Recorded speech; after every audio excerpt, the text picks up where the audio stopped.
So Lamar Jr., because this is the idiocy in the sport of boxing with the fans. Y'all just be annoying the hell out of me.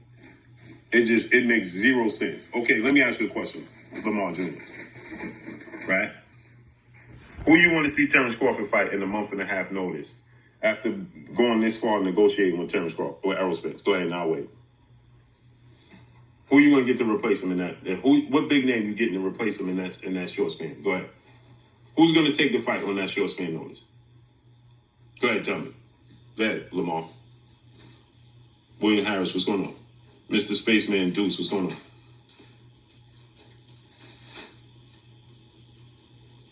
If he was to fight Boots, right, Lamar Jr., see, this is what I talk about paying attention. That means he would be negotiating with Showtime again, right?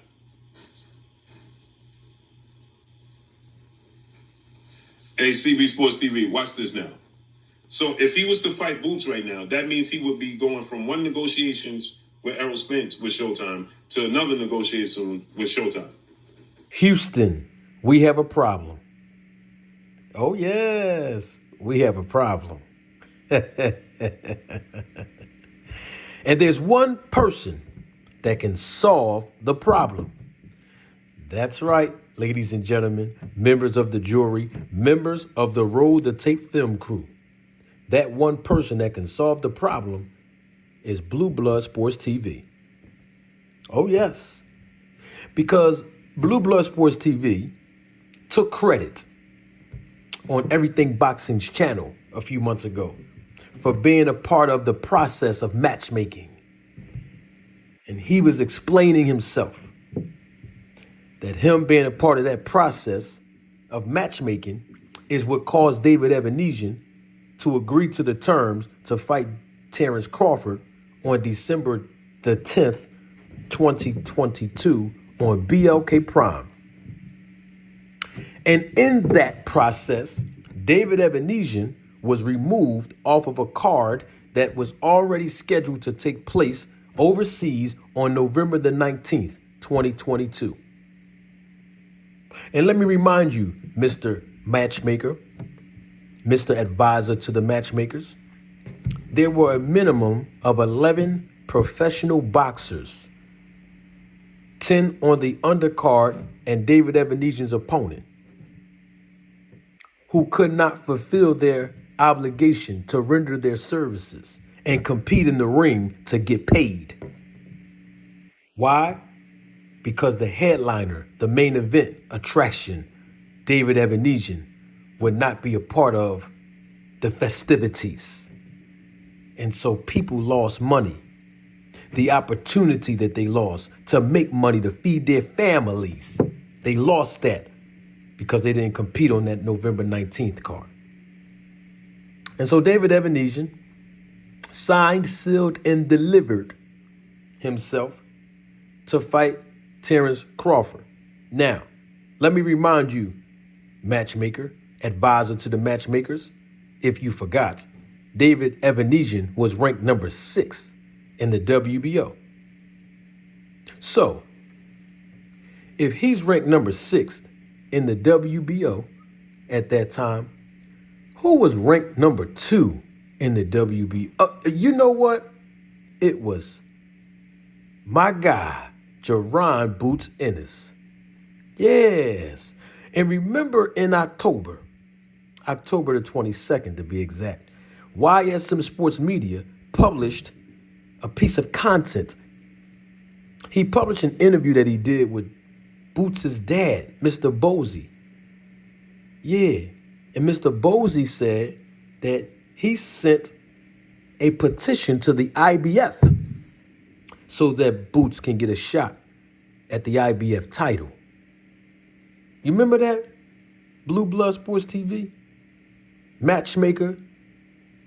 Advisor to the matchmakers? You remember when Bosey said that?